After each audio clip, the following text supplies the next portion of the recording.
So we're going to pick it up right where we left off yesterday. We were talking about total war and kind of all the weird things that led to this first World War taking place. Today, I'm going to try to move pretty fast. I'm going to try to get through quite a bit. It's my hope that we're at the end of the war by today. That way tomorrow we can just kind of wrap it up with the aftermath. Because the aftermath of the war, and especially like the peace treaty, the Treaty of Versailles, that's honestly what leads almost directly to World War II 20 years later. So we're going to talk about that. There may be one video clip at the end if I move fast enough. If not, it's something that we'll pick up tomorrow. On Friday, we are going to have the World War I SAQ. Just a reminder, though, that is going to be on next 6 weeks, not this 6 weeks grades. Finally, as far as this 6 weeks grades are concerned, lots of stuff that is still open. You've got the extra credit quiz on AP Classroom. You've got the DCA retake. If you failed it the first time, you can retake it. You just need to ask me about it. That way I can get it opened up for you. But all that stuff is closing tomorrow at 4:30. So it's really important you look at your grades, see what you need, if you need anything, and get that stuff done sooner rather than later. The good news is what's in Skyward right now, that's your grade for the 6 weeks. It's not going to go down. It can only go up.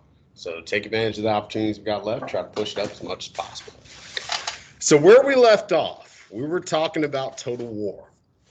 This was a new type of war. It was a very mechanized war. It was a very modern war. The first war of its kind in history. Not only, just the size and scope of the war, being a global conflict, having combatants from all over the world involved, but all the new technology. I mean, it really all led to a level of death and destruction that was unheard of. Again, we're talking close to 20 million people dying in a 4-year period. It's a pretty short war for that much death. To really ensure victory, the countries involved, most of them, engaged in a sort of strategy known as total war. They nationalized certain industries. They rationed food and fuel. They enacted military drafts to build up their military. They tried to put people into the factories to help the war effort. Women joined the workforce in record numbers because the philosophy was we got to go all in. Everybody's got to do their part. The soldiers, the people at home, everybody's got a part to play in the war effort. The problem is when you have that sort of overarching philosophy, well, now civilians are legitimate military targets. Okay, you'll see this in World War I. You will really see it a lot in World War II, especially when we start using more planes and bombers. Again, pretty crazy stuff. So you got to get everyone to buy into the war effort. You got to get everyone to kind of embrace the idea that we've got to win. How do you think governments convince their people to go along, to do these things, to go work in the factories, to eat less, to drive less, to use less? What might they maybe do to convince the people to go along? Any ideas? If a government, or let's just even say a company, wanted you to do something, like maybe even buy a product, how do they do that? Say it loud. Advertising. Yeah. I mean, you may see commercials. You may see newspaper ads. You may see some stuff on social media. Okay, that's all designed to kind of sway your thinking. Well, back then, their options were a little bit more limited. People didn't really have TVs yet. There was no internet. There was no social media. So you use newspapers. You use books. You use posters. You use billboards to try to get people to go along, to change people's perceptions. This is sometimes referred to as propaganda. Now, propaganda has a negative connotation because it is material designed to get you to think a certain way, sometimes even a way that's against your own best interests. But all governments use propaganda in these days. You could say that they still do. Back in these days, though, it was pretty clear. And a lot of times it was with posters. Posters that you would see in the post office, that you would see in schools, that you would see on the corners of streets. Things designed to kind of evoke emotions, to appeal to your sense of patriotism, to get you to maybe join up in the service, to get you to in some way contribute. Here's some good examples. Here on the left, and I'd say this is British with the British flags. Are you in this? It shows soldiers, sure, but it also shows nurses and factory workers and just your everyday businessmen, because everybody can do something, even something really small, to contribute to the war effort. We're saving you. Save food. Well-fed soldiers will win the war. People were being asked to eat less. That way, more food could be sent, to the front, for the soldiers. Again, that's an example of total war. Everybody contributing.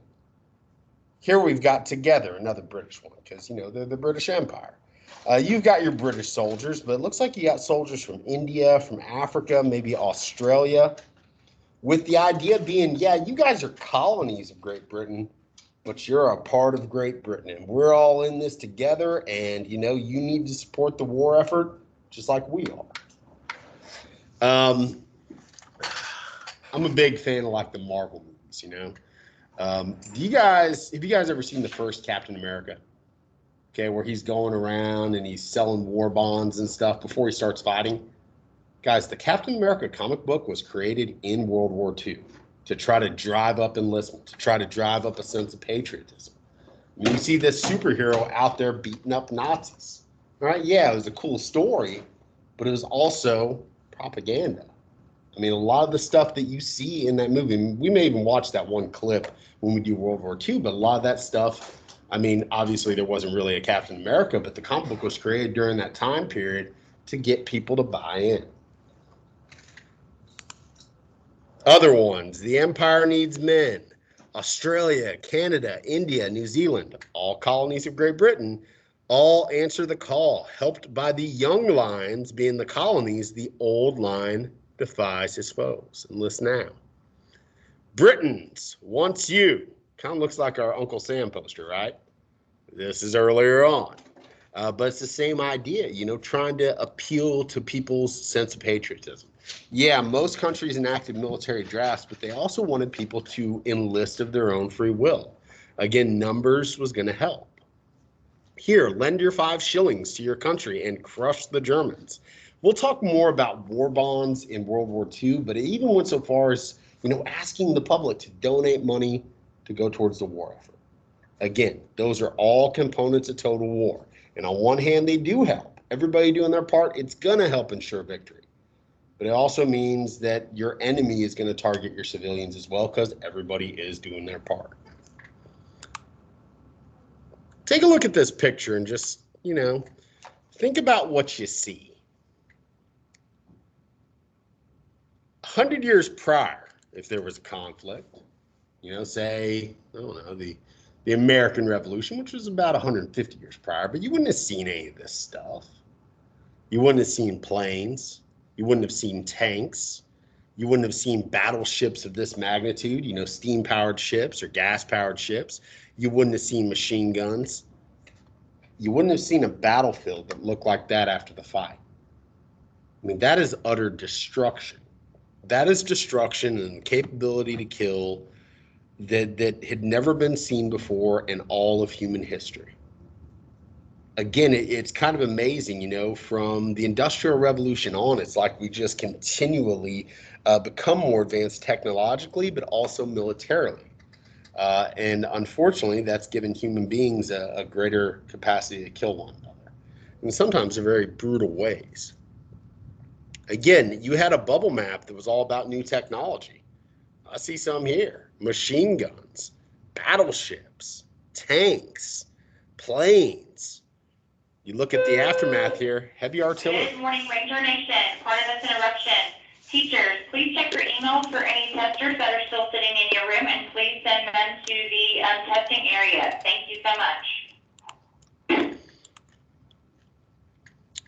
Add another one to the list, submarines. Now, subs have been around before. Some of the stuff, it didn't get developed right at World War I. But this is the first major conflict that you see a lot of this stuff being used in. Definitely the first big war that you see airplanes in. Now, airplanes at this point, look at that. There's not a whole lot you can do. There were some aerial battles, But these planes weren't really effective in like dropping bombs and stuff like this. Planes during this time period were mainly used for reconnaissance, to kind of see what was going on the other end of the battlefield.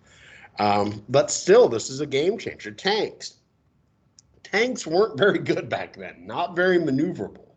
But especially in the days of trench warfare, which we're going to talk about, tanks are one of the few things that you could use to kind of break the enemy lines and advance your position at least a little bit.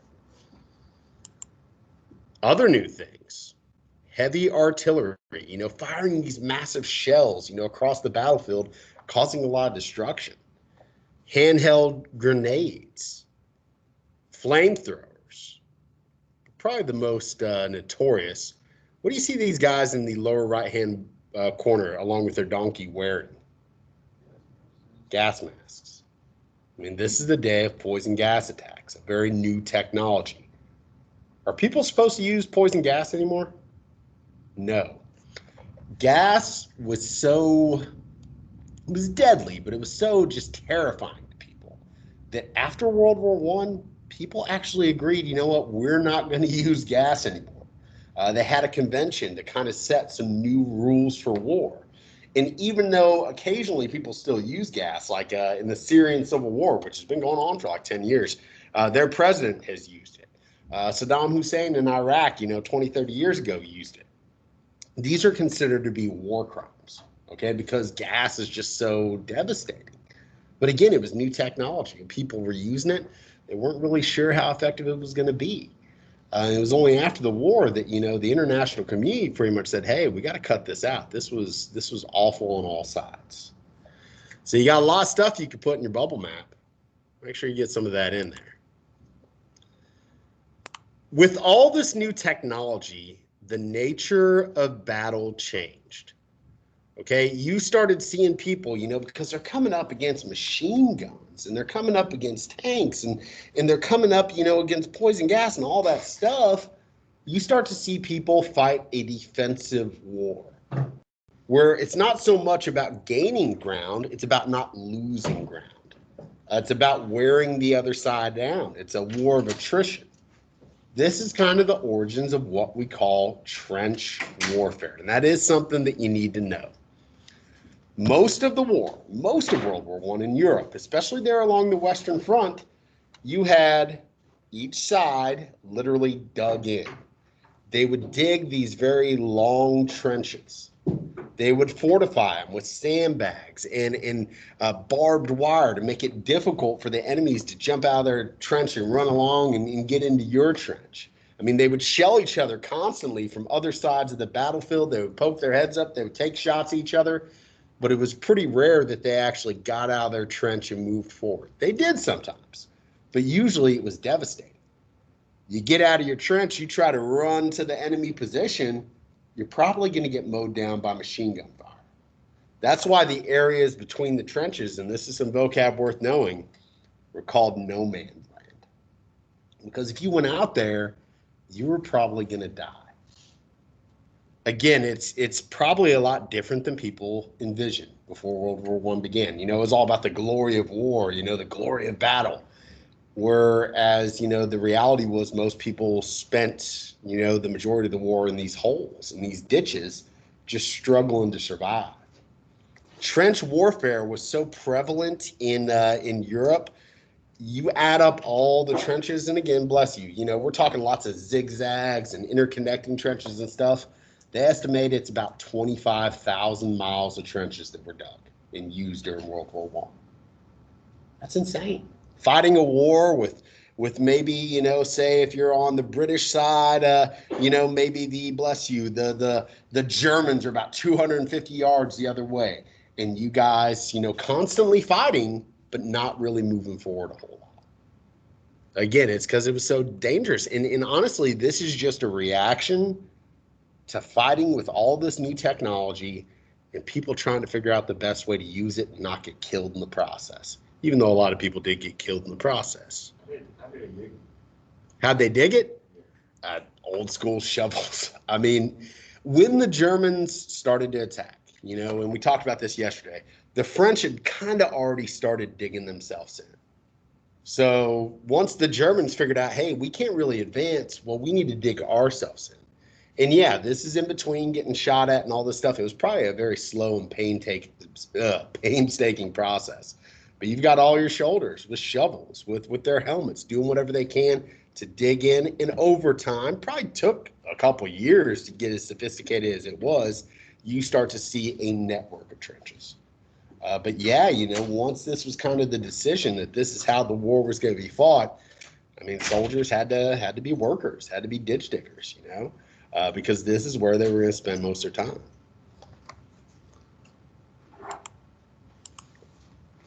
Again, during those days, yeah, there was some advancement, but it was relatively rare because it was very dangerous.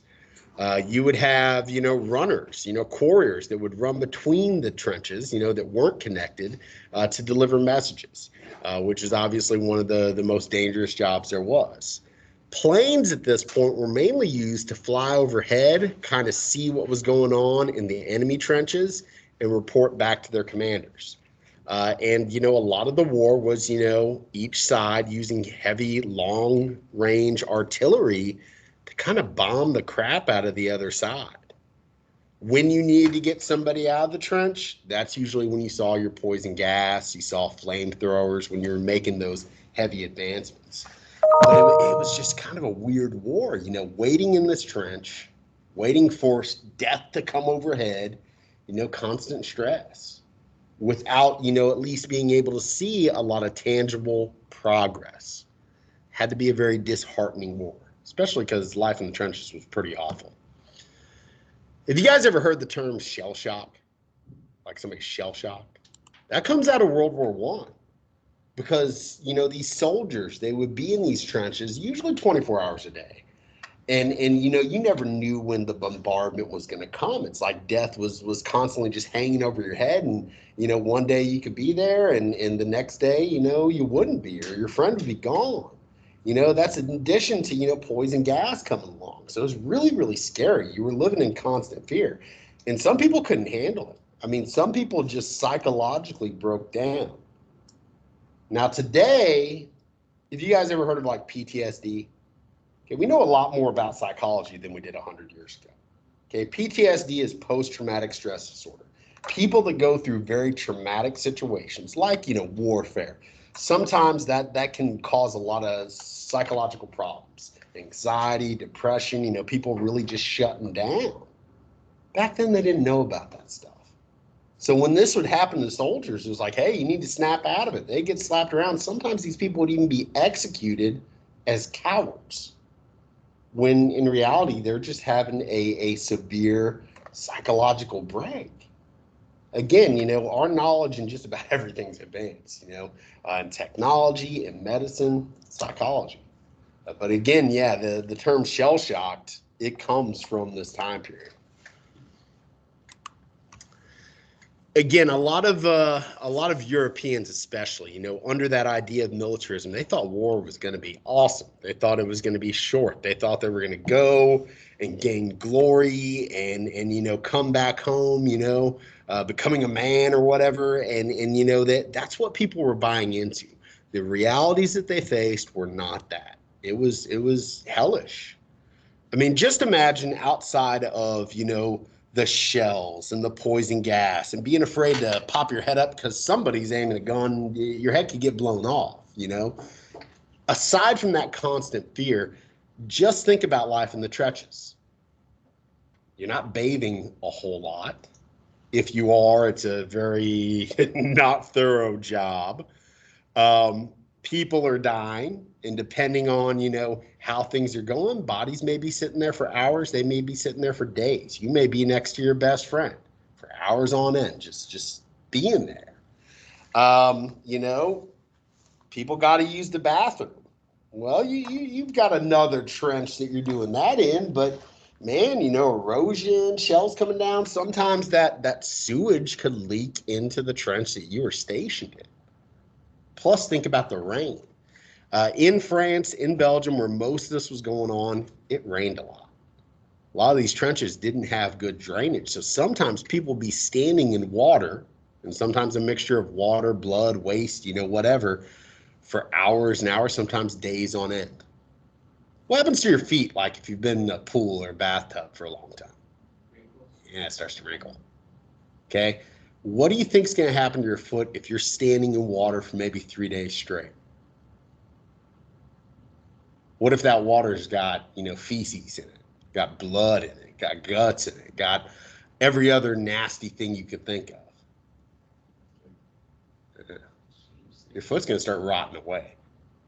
There was a really big problem. I'm going to show you a picture and it's gross, so just be forewarned, called trench foot. And it was unfortunately very common. This is what can happen to your foot. You stand in stuff like this for too long. I mean, that's about as gross as it gets. Trench foot, caused by being in damp areas and tight footwear, similar to frostbite. In a lot of these trenches, there was really no drainage, and just trench foot alone killed 100,000 soldiers. That's crazy. Obviously you want to keep your feet dry. And that's one of the things, just in any, life or death situation, but, warfare, one of the big things that soldiers, really kind of advocate is you got to have dry feet. You got to have good socks. Because if your feet go, it's hard to fight. It's hard to do much of anything.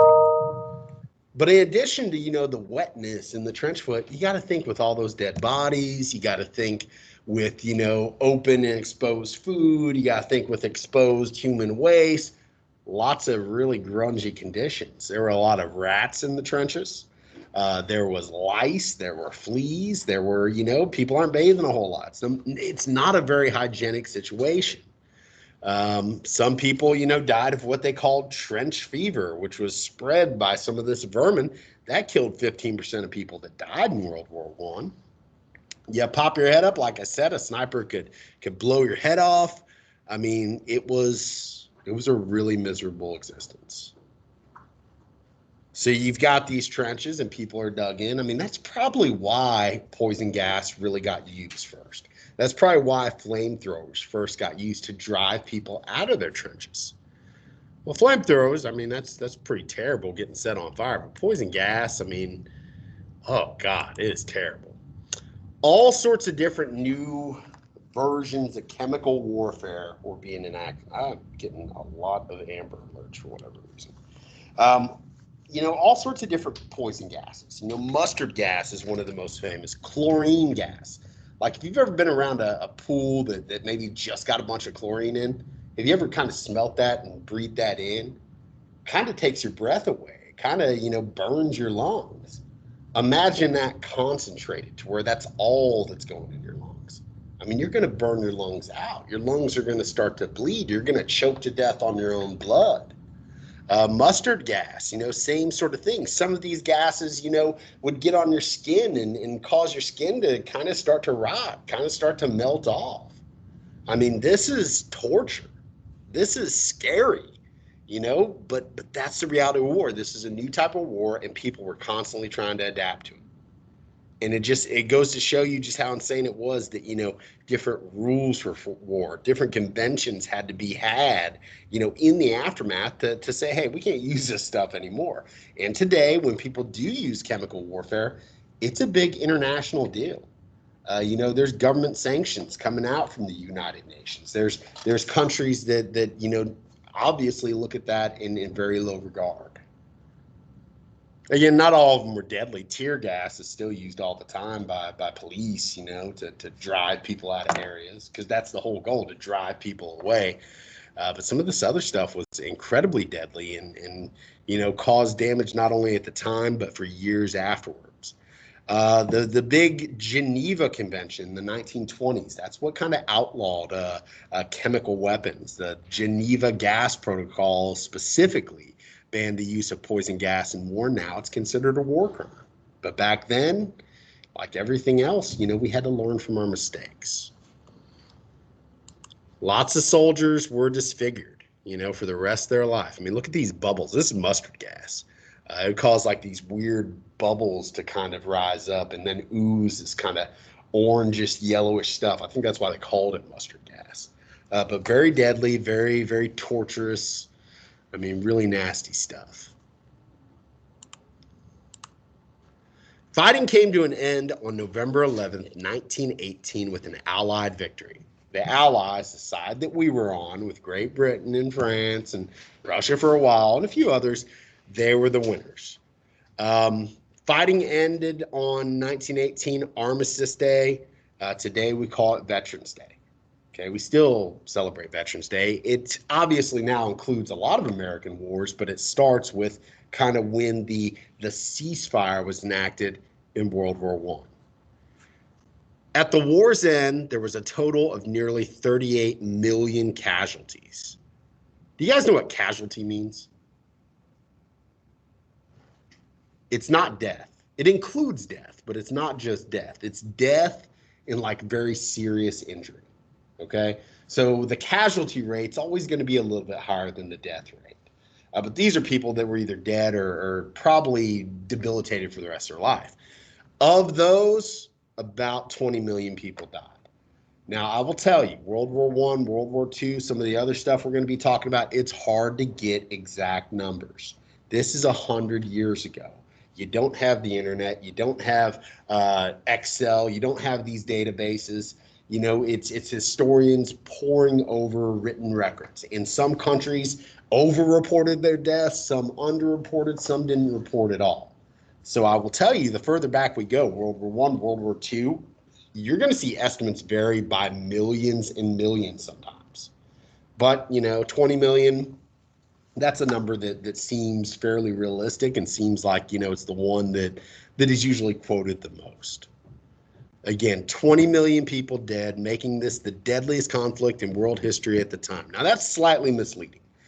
You look at something like the Taiping Rebellion, about the same. You look at the 100 some odd years of the Mongol conquest, that's even more. But when we're looking at a singular, relatively short-term conflict, this is the deadliest one up to that point. 20 years later, we get to World War II, we're talking closer to 75 million. So it definitely increases exponentially. But at the time, people really did think this was the war to end all wars because nobody had ever seen anything quite like it. Additionally, due to that thing that we talked about, total war, this is one of the first modern wars where civilians were considered fair game in battle. And that objective of killing the enemy's just people, their citizens, that's going to get expanded upon greatly in World War II as well. So really messed up stuff. Now, before we go over like the peace treaty, because the fighting ended in 1918, the war is essentially over, but it didn't officially, you know, get squared away and peace treaties signed until a little bit after that with the Treaty of Versailles. There's a couple other very, you know, notorious tragedies that go along with World War I. And again, this kind of shows you, before I get to what I thought I was going to get to, kind of a worldwide map, you know, the percentage of the population that had casualties. You know, the areas in black, the Ottoman Empire got hit pretty hard. 10% of the population would be considered a casualty. You look at France, yeah, you're pretty close to that, 4 to 10%. You look at Germany, kind of the same thing, makes sense. They were one of the main forces fighting for the Central Powers. Obviously, you know, the lighter the color goes, the less people died.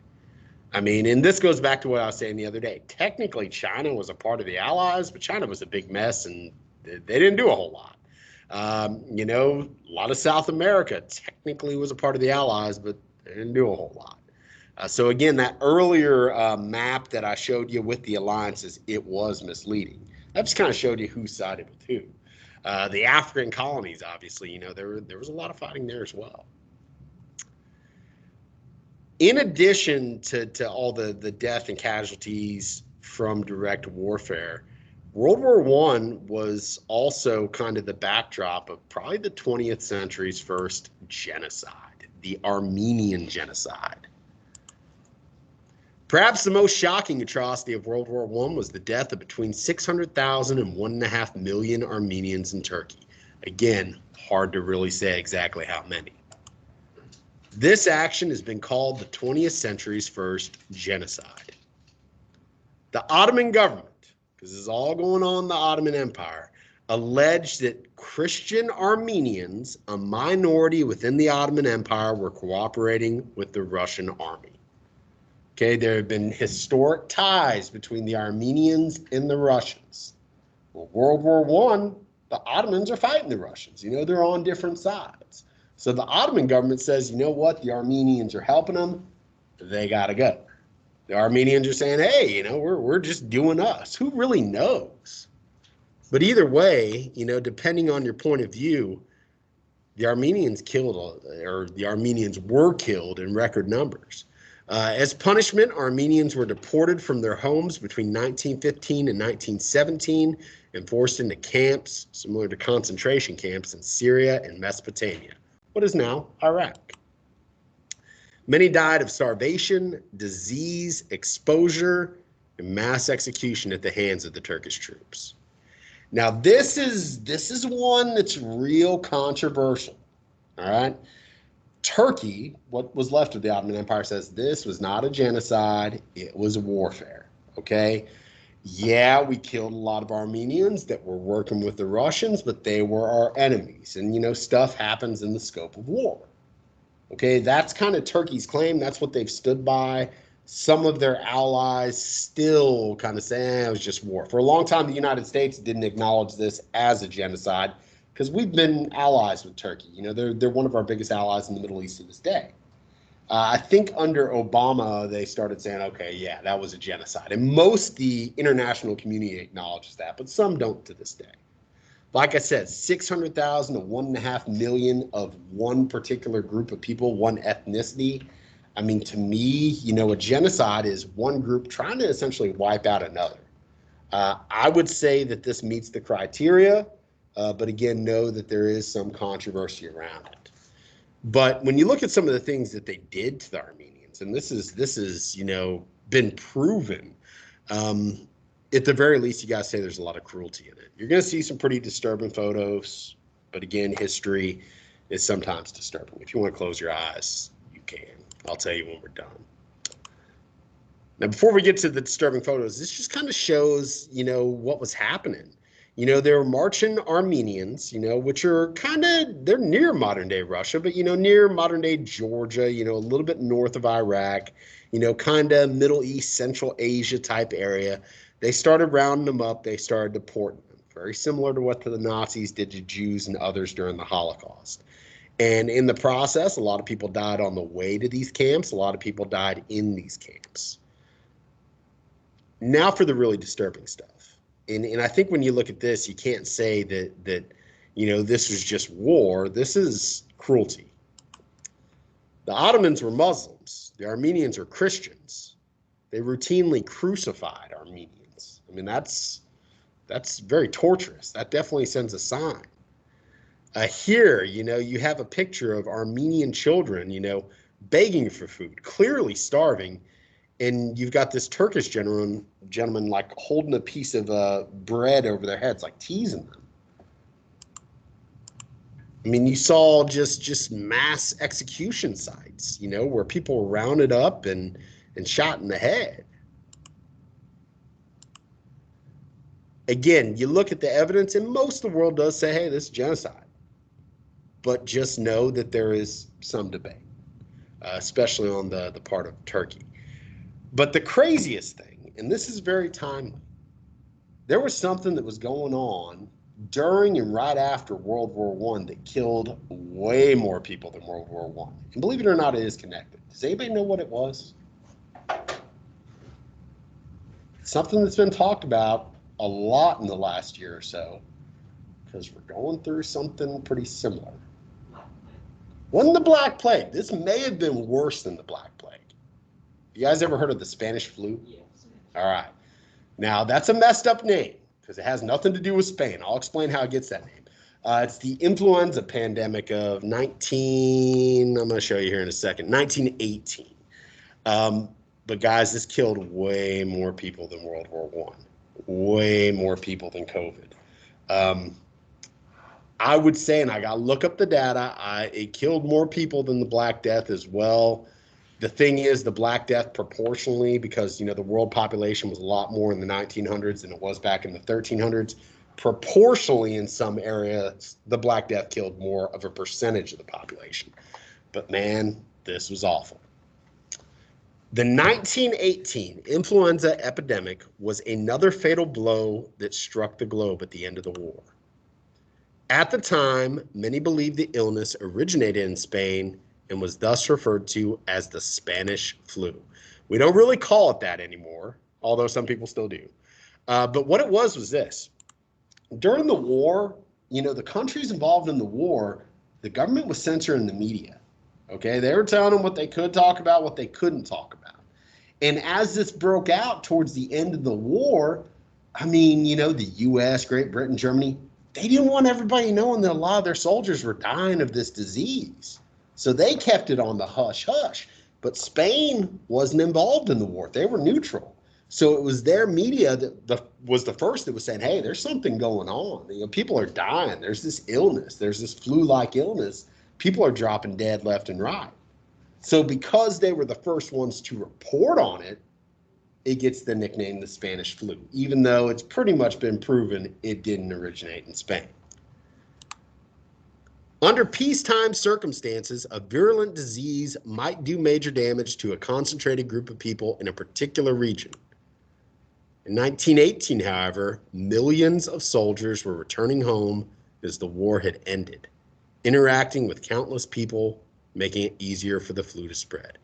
COVID spread so quick because that's just the world today.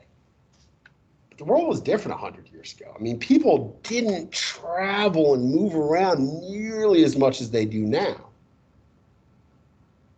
But this is wartime. This is a world war. You got people from all over the world converging on Europe and other places, people that never would have traveled there otherwise. Well, during the war, you had all these people exposed to this flu virus.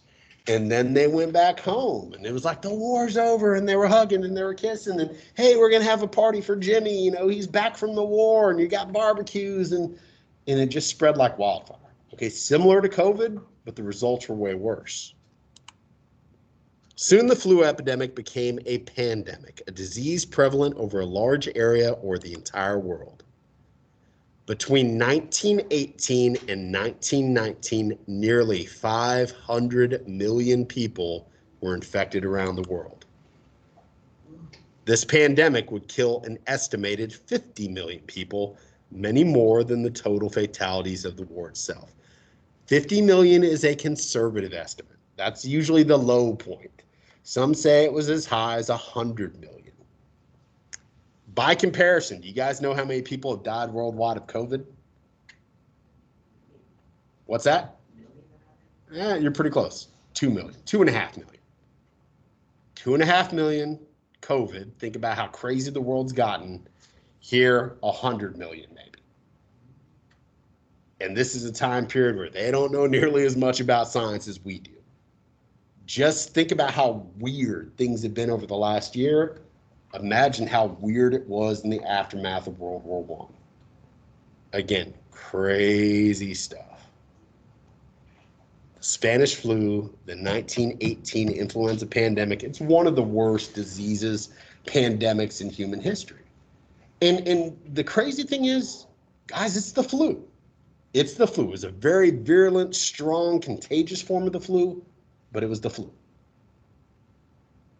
Thing is, they didn't have the flu vaccine back then. Okay, you don't get the flu vaccine until, I want to say, close to World War II time, so about 20 some odd years later. But this just, man, it crippled the world for quite some time. And a lot of times, especially at the beginning of this pandemic, we looked back to the Spanish flu and we said, you know what? This is crazy for us because it's never happened to us, not on this scale. I remember Ebola and H1N1 and some stuff like that, but nothing ever like this has happened in my lifetime with COVID. But it's not like stuff like this hasn't happened in history. It happens a lot. Sometimes it's centuries between, but this is a reoccurring theme in human history, our battle against disease. It's definitely the main thing that we've had to contend with over the years. Again, look at some of these pictures. Kind of looks similar. People in masks. Different posters, kind of like the commercials we see today. Sometimes it got pretty extreme. You got this newspaper article, refuses to don influenza mask, shot by officer. Again, you think people are freaking out now, just consider what it must have been like back then. Again, crazy stuff. The more things change, the more things stay the same. Again, nobody knows where it started.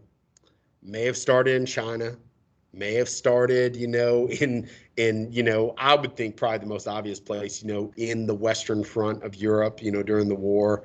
May have even started in the United States. It's hard to say. The one place we're pretty sure it didn't start was Spain. So kind of messed up that it's still known as the Spanish flu, but, nicknames sometimes stick. Now we got one video we're going to watch today. It's short. It's actually a really long video, but we're going to watch 5 minutes of it, okay? And that's how we're going to close that class. And I think this is good because they talk about a lot of the things that we've talked about and we're going to talk about. But this clip is from a larger video called The 5 Worst Times and Places to Be Alive in Human History. Number 1 is Europe at the turn of the century. And I just want you to think, if you were born in the late 1800s in Europe, look at all the things that you potentially would have encountered. It ain't just World War I. This is a pretty tough generation. So watch, we'll wrap it up with this, and tomorrow we don't have too much. Here we go. Number 1. Europe during the first half of the 20th century. The 20th century has perhaps seen the highest concentration of events that have caused unbelievable suffering and misery in all of human history. Within the space of just 30